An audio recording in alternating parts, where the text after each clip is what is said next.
जय माता दी दोस्तों, माता रानी आपकी समस्त मनोकामनाएं पूर्ण करें और आप जीवन में खूब सारी तरक्की करें, यही कामना करती हूँ।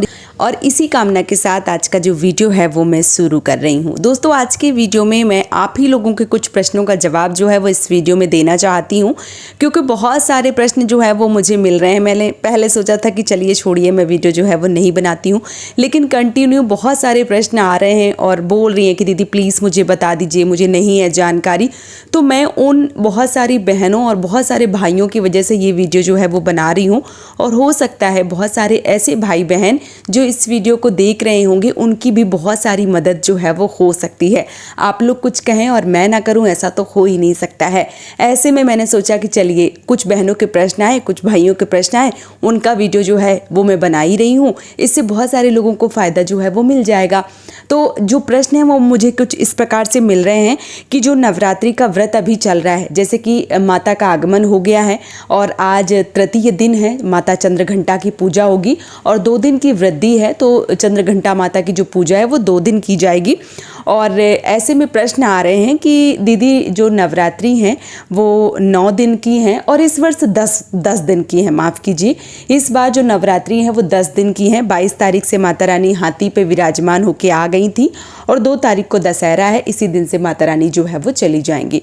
तो 10 दिन की नवरात्रि हैं। अब 10 दिन की नवरात्रि में जो व्रत है वो हमें किस प्रकार से करना चाहिए? क्या हम नवरात्रि व्रत में एक बार शाम के समय भोजन कर सकते हैं? इसके साथ ही साथ एक प्रश्न और आया था कि बिना व्रत के हम पूजा पाठ करें या ना करें। तो इन दोनों प्रश्नों का जवाब जो है वो मैं आप सबको देने वाली हूँ, क्योंकि ये प्रश्न मुझे बहुत ज़्यादा संख्या में मिले थे। तो चलिए मैं आप सबको बता देती हूँ। पहली बात, जो नवरात्रि का व्रत होता है वो अभी इस टाइम मेरी बात करूं तो मैं इस टाइम सिर्फ 2 दिन व्रत करती हूं, क्योंकि मैं दूसरे किसी का लेने से अच्छा मैं स्वयं का लेके आप सबको बताऊं तो थोड़ा सा आपके लिए भी आसानी रहेगी और मैं भी बता पाऊंगी क्योंकि मैंने कैसे किया। देखिए, मैंने कम से कम 16-17 साल जो नवरात्रि का व्रत है वो पूरे नियम से और 9 दिन तक किया है। और अभी इस टाइम इस साल मैं नवरात्रि का व्रत 9 दिन नहीं रख रही हूँ, क्योंकि देखिए मेडिकल बहुत सारे इश्यूज़ हो जाते हैं और इस चक्कर में जो व्रत है वो नहीं हो पाता है।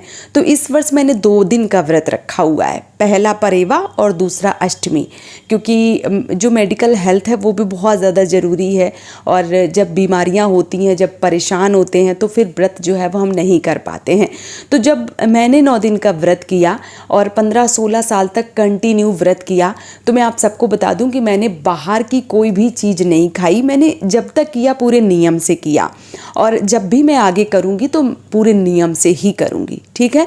तो मैंने नियम से किया, फलाहारी व्रत किया, फल खाए मैंने। और मेरी माताजी मुझे घर पे ही दूध से बनी मिठाइयाँ जैसे पेड़ा हो गए या मिठाई हो गई, ऐसी चीज़ें जो है वो घर पे ही बनाती थी, शुद्धता का ध्यान रखते हुए। अभी देखिए वो सब चीज़ें बहुत सारे लोग नहीं करना चाहते हैं। मैं अपना अनुभव जो है वो बता रही हूँ कि मेरे साथ मैंने किस प्रकार से जो व्रत है वो किया है। तो जो मेरी माता जी हैं वो पेड़े इत्यादि जो है वो बना देती थी, और जो गुड़ है, गुड़ को क्या करती थी, वो बहुत सारा मेवा और घी डाल के जो है वो पाक देती थी, तो लड्डू बना देती थी गुड़ के। और जो भी फल इत्यादि हैं वो मेरे घर वाले लाते थे और मैं वो सारी चीज़ें जो है वो खाती थी। और यहाँ तक कि मैं बताऊँ कि मैं बहुत नियम से रहती थी। कभी कभी मैं ज़मीन में चटाई बिछा के लेटती थी, तो कभी तखत में लेटती थी जो लकड़ी का होता है, कभी भी मैं बेड जो है वो स्पर्श नहीं करती थी और बहुत नियम से व्रत करती थी। लेकिन अभी क्या है, अभी देखिए बच्चों में, घर गृहस्थी में वो सारी चीज़ें नहीं हो पाती हैं और इसलिए मैं व्रत जो है वो नहीं कर पा रही हूँ, क्योंकि शादी से पहले मैंने बहुत व्रत जो है वो किए हैं और शादी के बाद आप गृहस्थ जीवन में जब उलझ जाते हैं, बहुत सारे आपके पास काम होते हैं, बच्चे होते हैं, सारा जो चीज़ जो है वो अच्छे से मैनेज नहीं हो पाता है। और जब बच्चे छोटे होते हैं तो बार बार उनको मान लीजिए कि शौच इत्यादि करवाना, तो वो सारी चीज़ें जो है वो आप कितनी बार स्नान करेंगे और कितनी बार भगवान को जो है वो नहीं टच करेंगे, है ना। तो बहुत सारी चीज़ें जो है वो हो जाती हैं। इस चक्कर में मेरा जो व्रत है वो अभी छूट गया है। तो मैं आप सबसे बोलना चाहूँगी कि जो व्रत है, जो नवरात्रि का व्रत है, वो आप फलाहारी व्रत करें। और रह गई एक समय के भोजन की बात, तो देखिए अभी बहुत सारे लोग कुट्टू के आटे की पूड़ियाँ, साबूदाने के आटे की पूड़ियाँ, या बहुत सारे लोग जो है वो सब्जी, सेंधा नमक इत्यादि जो है वो खा के व्रत करते हैं। तो देखिए मैं बोलना चाहूँगी कि आप लोग नियम से अगर करते हैं तो सबसे उत्तम है, और अगर नहीं कर पाते हैं तो देखिए भाव की भूखी माता रानी है और भाव के भूखे समस्त देवी देवता हैं। भाव से आप जो पूजा पाठ है वो कीजिए, व्रत मत कीजिए। ज़रूरी नहीं है कि आपको व्रत करना अनिवार्य है, मत कीजिए व्रत। बिना पूजा पाठ के भी आप माफ़ कीजिए, बिना व्रत के पूजा पाठ करके भी आप समस्त नवरात्रि का पूर्ण फल जो है वो प्राप्त कर सकते हैं। यानी कि आप व्रत मत रखिए, सुबह शाम माता रानी की आराधना कीजिए, पूजा कीजिए, जिस भी प्रकार से आप कर सकते हैं। चाहे वो माता रानी को स्नान हो गया, चाहे वो भोग हो गया, वस्त्र हो गए, या हवन हो गया, जो भी चीज़ें आप कर सकते हैं उतना आप कर सकते हैं।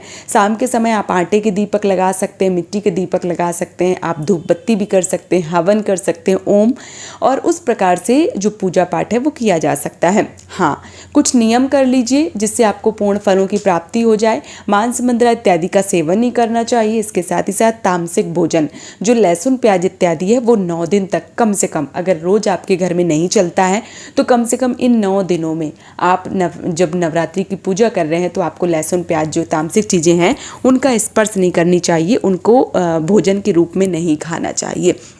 अगर आप ये नियम बना लेते हैं, सुबह शाम माता रानी की पूजा करते हैं, आराधना करते हैं, किसी भी प्रकार का कोई भी मांस मंदिरा या किसी भी प्रकार का तामसिक भोजन इत्यादि जो है वो नहीं करते हैं, और माता रानी की ही आराधना करते हैं, सप्तशती का पाठ कर लेते हैं, सुन सकते हैं, अभी बहुत सारी चीज़ें जो हैं वो अभी ज़माने में हैं। तो अगर इस प्रकार से भी आप करते हैं तो भी आपको पूर्ण फलों की प्राप्ति होती है। नवरात्रि का बिना व्रत किए, केवल पूजा से, केवल भाव से, केवल भक्ति से माता को रिझाया जा सकता है, माता को प्रसन्न किया जा सकता है, और जो पूर्ण फलों की प्राप्ति है वो की जा सकती है। तो अगर आपके मन में किसी भी प्रकार का कोई भी संशय है या किसी भी प्रकार का कोई भी मन में डाउट था तो इस वीडियो से क्लियर हो गया होगा। खाने को बहुत सारे लोग बहुत सारी चीज़ें खाते हैं और व्रत को व्रत तरीके से ना लेकर वो एक तरीके से वजन घटाने का एक साधन मात्र समझते हैं, और बहुत सारे लोग एक समय शाम के समय पूरा एकदम से भोजन इत्यादि जो है वो कर लेते हैं। तो मेरा यही मानना है, अगर आप व्रत कर रहे हैं, बहुत सारे लोगों को मेरी बात कड़वी लग सकती है, लेकिन जो दवा होती है वो कड़वी होती है। कहने का मतलब ये है कि जिस भी चीज़ को अगर आप कर रहे हैं तो पूरे भाव से कीजिए, भक्ति से कीजिए, नहीं तो अगर नहीं होता है तो मत कीजिए। जैसे मेरा ही देख लो, मैंने जब तक मैं कर पाई नियम से मैंने किया, अब इस टाइम मैं नहीं कर पा रही हूँ नियम से तो मैंने छोड़ दिया। अब जब मैं नियम से कर पाऊँगी तब मैं फिर से उठाऊँगी। ऐसा नहीं कि नवरात्रि का व्रत आप उठा नहीं सकते हैं, बिल्कुल उठा सकते हैं, कितनी बार छोड़ के उठा सकते हैं, लेकिन जब मजबूरियां होती हैं तो हमें छोड़ना पड़ता है, और जब हमें लगता है कि हम उठा सकते हैं तो फिर से उठा सकते हैं। ठीक है, तो इस प्रकार से अगर करना चाहते हैं तो पूरे नियम से कीजिए, और अगर नहीं करना चाहते हैं तो मत कीजिए। सिर्फ पूजा पाठ कीजिए भक्ति भाव से। भाव की भूखी जो है वो माता रानी है, तो भाव से यदि आप पूजा पाठ करते हैं तो माता रानी आपको पूर्ण फलों की प्राप्ति जो है वो करवाती है। बाकी फिर से बोलना चाहूँगी, बताना मेरा कर्तव्य है, बाकी आप पूरी तरीके से स्वतंत्र हैं। आपको एक टाइम का भोजन करना है, या आप तामसिक भोजन करना चाहते हैं, या आप साबूदाना की खिचड़ी इत्यादि या साबूदाना की खीर इत्यादि या जो भी खाते हैं, कुट्टू के आटे की पूड़ियाँ वगैरह, वो आप पूरी तरीके से स्वतंत्र हैं, वो आप खा सकते हैं। लेकिन अगर करना है तो नियम से कीजिए, नहीं तो मत कीजिए, मुझे ऐसा लगता है। बाकी आपकी मर्जी है कि आपको व्रत कैसे करना है। तो उम्मीद करती हूँ कि इस वीडियो से आपको संपूर्ण जानकारी मिल गई होगी और आपके सभी मन के जो डाउट्स हैं वो क्लियर हो गए होंगे। अभी भी कोई मन में प्रश्न आ रहा है तो नीचे कमेंट में लिख दीजिए, मैं आपके समस्त प्रश्नों का जवाब वीडियो के माध्यम से या कमेंट के माध्यम से आपको ज़रूर दूंगी। और अगर वीडियो अच्छा लगा है तो चैनल को सब्सक्राइब कर लीजिए, वीडियो को लाइक कर दीजिए, ताकि ऐसे ही और वीडियो आपको मिलते रहें। और मैं हाँ कथाएँ डालती हूँ किताब से, पोथी से पढ़कर, इसके साथ ही साथ खाटू श्याम बाबा के उपाय डालती हूँ। चैनल से जुड़े रहेंगे तो आपको समय समय पर सारी जानकारी मिलती रहेगी, इसलिए चैनल को सब्सक्राइब जरूर कर लीजिए। आप सभी माताओं बहनों को, सभी भाई बंधुओं को नवरात्रि व्रत की ढेर सारी शुभकामनाएं। जय माता दी दोस्तों, राधे राधे।